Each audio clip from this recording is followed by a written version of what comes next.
बिस्मिल्लाहिर्रहमानिर्रहीम। अस्सलामुअलैकुम। लाखों करोड़ों दुरूदो सलाम मोहम्मद मुस्तफ़ा सल्लल्लाहु अलैहि वसल्लम और आले मोहम्मद पर। मैं हूँ उमर दराज गोंदल और आप मेरा यूट्यूब चैनल देख रहे हैं।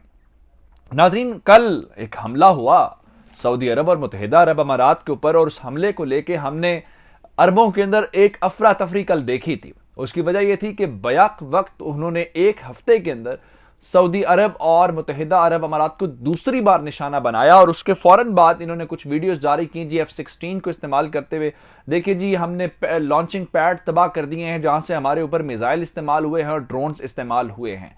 और उसके बाद जो अमेरिका ने इनके साथ किया, अमेरिका ने फौरी तौर पे अपने शहरियों को कहा कि वो सिक्योरिटी अवेयरनेस रखें। मैंने आपको बताया था कि अभी रिस्ट्रिक्शंस मूवमेंट के ऊपर नहीं लगाई गई, बल्कि यही कहा गया है कि हालात जो हैं वो थोड़े गड़बड़ हो सकते हैं। जो इंडिकेटर था वहां पे सूरत हाल बेहतर नहीं है। और फिर इस सिलसिले में एक और पाकिस्तान को भी बड़ी अहम कॉल मौसूल हुई, उसके मुतालिक भी मैंने आपको बताया। लेकिन बात अब इससे आगे चली गई है। अब सिर्फ अरब, जिसमें सऊदी अरब और मुत्तहिदा अरब अमारात हैं, वही सिर्फ निशाना नहीं है, बल्कि मैं आपको बताना ये चाहता हूं कि अब यमन के जो हौसी हैं उन्होंने मशरक़े वुस्ता के अंदर बराह रास्त अमरीकियों को निशाने पर लेना शुरू कर दिया है, और बात अरबों से कहीं आगे चली गई है। इस बात का क्या मतलब है? क्योंकि यमन के हौसियों का जो ताल्लुक है वो ईरान के साथ जोड़ा जाता है, तो ईरान क्या मैसेज कन्वे कर रहा है?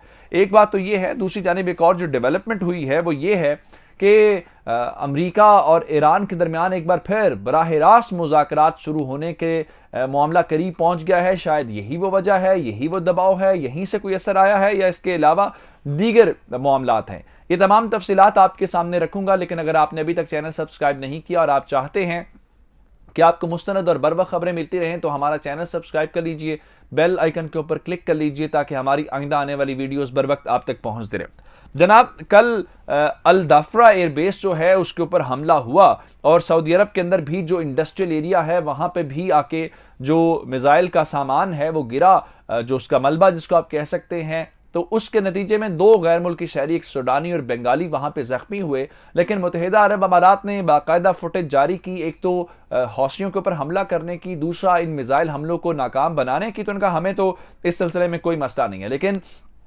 दूसरी जानिब हौसी ये कह रहे थे कि हमने तो बड़ा ये डीप ऑपरेशन किया है, और जिसमें हमने बैलिस्टिक मिसाइल इस्तेमाल किए हैं, हमने ड्रोन्स इस्तेमाल किए हैं, और हमारा मकसद जो है, ऑपरेशन जो है वो कामयाब हो गया है। और उन्होंने कहा कि जो भी हमारे टारगेट्स थे वो अचीव कर लिए। उन्होंने इसका नाम यमन हरिकेन 2 रखा, और कहा ये जो हमारी सलाहियत है उसका स्मॉल पोर्शन है, ये छोटा सा उसका इजहार है। साथ ही उन्होंने ये भी कहा है कि जो यहां पे मिलिट्री और इकोनॉमिक टारगेट्स हैं यूएई के, जब तक उनके ऊपर बमबारी जारी रहेगी वो उनको टारगेट करते रहेंगे। उसके साथ उन्होंने उस जगह पे हिट किया इन अरबों को जो इनके लिए मुश्किलात का सबब बन सकती हैं। उनका यहाँ पे जितने इन्वेस्टर्स हैं, जितनी फर्म्स हैं, जितनी कंपनीज हैं, वो यहाँ से छोड़ के चली जाएं, क्योंकि हमने टारगेट तो जरूर करने। और फिर रही सही कसर अमेरिका ने पूरी कर दी। उस एडवाइजरी को लेके उन्होंने कहा जी हमारे जो शहरी हैं वो बाहर निकलने से पहले मोहतात रहें, वो सूरत हाल को मॉनिटर करें। और फिर एक और कॉल हुई।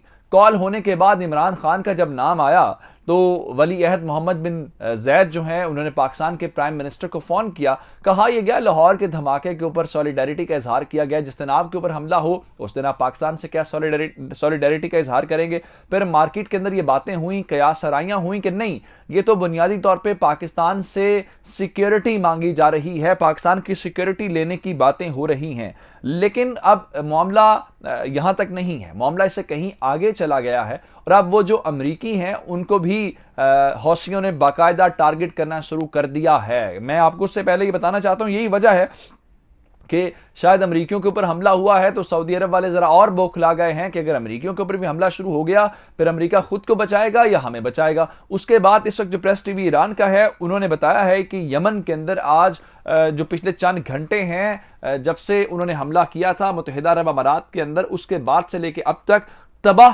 कुन बमबारी सऊदी अरब के जो फाइटर जेट्स हैं वो कंटिन्यूस कर रहे हैं। और मुख्तलिफ रेट्स जो हैं, मैं 5-6 मुख्तलिफ रेट्स के मुतालिक आपको बताऊंगा जो एयर स्ट्राइक्स हैं जो यमन के अंदर जो सऊदी इत्तेहाद है उसने की हैं, और इस वक्त यमन के मुख्तलिफ इलाकों के अंदर जो इंटरनेट है उसके मुतालिक बताया गया है वो बंद है। सना जो उसका दारुल हुकूमत है और जो दीगर इलाके हैं वहां पे मुसलसल इस वक्त भी टारगेट किया जा रहा है। अलमसीरा टीवी जो हौसियों का रिपोर्टिंग करने वाला चैनल है वो बता रहे हैं कि मुसलसल फजा में तैयारे हैं, जिसका मतलब यह है कि इस वक्त भी उनके ऊपर फजाई कार्रवाई हो रही है।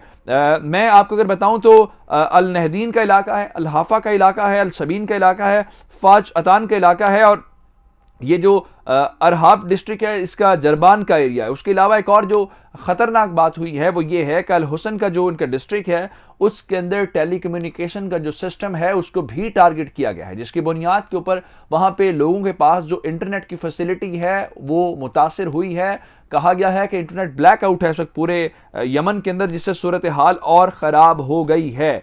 लेकिन आपको शायद ये बातें तो पहले मालूम हूं और कि यमन के हौसियों ने वहां पे हमला किया है और उसके जवाब में सऊदी अरब और मुत्तहिदा अरब अमारात वाले बमबारी करेंगे, ये भी एक रूटीन में अब बात हो गई है, इसके अंदर कुछ नई बात नहीं है। लेकिन जो नई बात है वो आज बीबीसी ने लिखा है, और बीबीसी ने जो बहुत बड़ा क्लेम किया है वो क्लेम ये है कि जनाब ये जो अल्दाफ्रा एयरबेस के ऊपर हमला हुआ है ये मुत्तहिदा अरब अमारात के ऊपर हमला नहीं हुआ, बल्कि बुनियादी तौर पे कल के हमले के अंदर जो यमन के हौसी हैं उन्होंने अमरीकी फौज के अड्डे के ऊपर टारगेट किया है, यानी उन्होंने अमरीकियों को टारगेट किया है। तो कल पहली बार यूएई के अंदर अबू धाबी के अंदर जो अमरीकी फौज का अड्डा है यमन के हौसी उस अड्डे तक पहुंच गए हैं, और ये अड्डा कितनी अहमियत का हामिल है आप इससे अंदाजा लगा लें कि यहां पे 2000 अमरीकी फौजी स्टेशन हैं और वो यहां पे तैनात हैं इस पूरी सिचुएशन को देखने के लिए।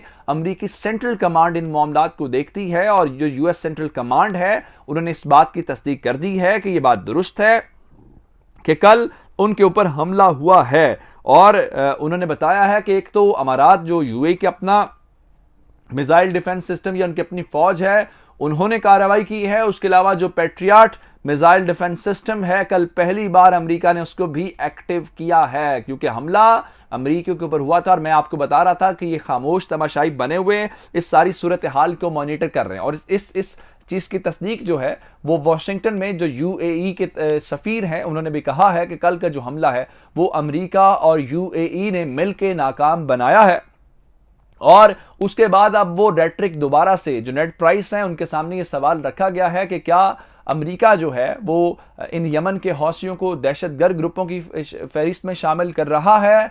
तो उन्होंने इसका कोई जवाब नहीं दिया, बल्कि यूएई के सफीर ने यह जरूर कहा है कि हम चाहते हैं कि अमेरिका इनके जहां से फंडिंग आती है, जहां से असलहा आता है, वो रास्ता भी बंद करे और इनको दहशतगर्द ग्रुप करार दे। अमेरिकी सदर बाइडन ये इससे पहले जरूर कह चुके हैं कि यमन के हौसियों को वो टेरर ग्रुप के तौर पे लिस्ट करने के हवाले से गौर जरूर कर रहे हैं। अब मशरक़ वुस्ता का महाज गर्म तो जरूर है, अड्डों के ऊपर हमले हो रहे हैं, हमें ईरान का पलड़ा भी भारी दिखाई दे रहा है, क्योंकि यमन के जो हौसी हैं उनके ऊपर इल्जाम ये है कि उनके ऊपर ये जो जुल्फिकार बैलिस्टिक मिसाइल हैं, ये जो कसफ और बाकी सारे हैं, ये वो ड्रोन्स हैं जो उन्हें ईरान की जानिब से मिलते हैं, क्योंकि ईरान का मीडिया ये कहता है लोकली मेड डोमेस्टिक जो हैं ये सारा कुछ है, लेकिन ऐसा है नहीं।